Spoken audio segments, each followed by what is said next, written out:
the second interlude. Now John presses the pause to explain to us like the characters which are involved in the tribulation. Who are the characters? Who are the cast that will be involved in the tribulation? Number 1, let's read Revelation chapter 12 verse 1 to 2. Then I witnessed in heaven an event of great significance. I saw a woman clothed with the sun, with the moon beneath her feet, and a crown of 12 stars on her head. So here the nation of Israel is pictured as a woman. So Israel will be there. That's the main cast in the tribulation. Number 2 cast will be the Satan. Let's read that. Revelation chapter 12, 3-4. We are in Revelation chapter 12. Still 10 chapters to go. And by God's grace, it will happen. Then I witnessed in heaven another significant event. I saw a large red dragon with 7 heads and 10 horns, with 7 crowns on his head. This great dragon, the ancient serpent called the devil or Satan, the one deceiving the whole world, was thrown down to the earth with all his angels. That's Revelation chapter 12 verse 9. So number 2 cast is the Satan, and he's picturized as a dragon. So whenever you see the dragon word, hey, that's the word for Satan. Remember that. Then we have the third cast. The third is the Antichrist. Let's read that. Revelation 13. Then I saw a beast rising up out of the sea. So the Antichrist is picturized as the beast. So when you read dragon in the Revelation, it's talking about the devil, the Satan. When it's talking about the beast, it's talking about the Antichrist. Then I saw a beast rising up out of the sea. Then there is another beast, and that another beast is the false prophet.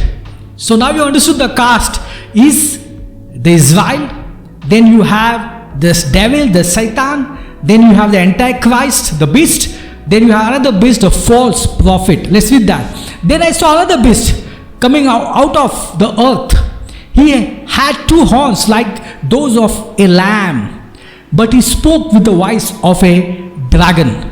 And with all the miracles, that's a false prophet, he was allowed to perform on behalf of the first beast, that is Antichrist. So on the behalf of Antichrist, he was allowed to perform the miracles. He deceived all the people who belong to this world. He deceived the people with the miracles. That's the false prophet.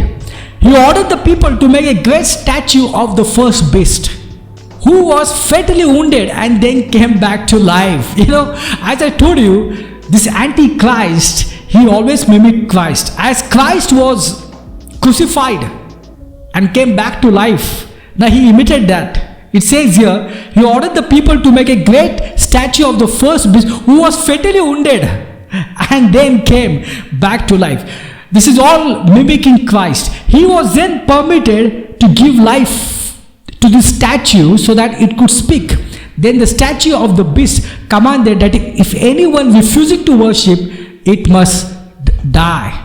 He required everyone, small and great, rich and poor, free and slave, to be given a mark on the right hand or on the forehead.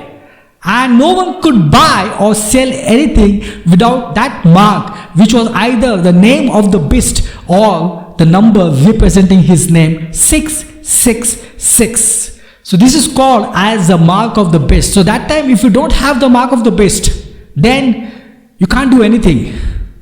You cannot buy, you cannot sell without this mark. So all these are the caste which are going to play the role in the tribulation. Now comes the abomination of desolation. What is that? Let's read Matthew chapter 24:15, because Jesus talked about that. The day is coming when you see what Daniel the prophet spoke about, the sacrilegious object that causes desecration standing in the holy places. Jesus talked about that in the holy place, a sacrilegious object that causes the desecration will be standing. Now what do you mean by that? With that, we are in the middle of the tribulation. 2 Thessalonians also talks about that. He will exalt himself and defy everything that people call God. He means whom? The Antichrist. He will exalt himself and defy everything that people call God and every object of worship. He will even sit in the temple of God. Hey, that's abomination of desolation. Now, as you know that in the beginning, he promises the peace to the Jews. The Jews, they believed him. Then after 3.5 years, he sits in the temple of God. And he says, I am God. You worship me. He shows his true picture.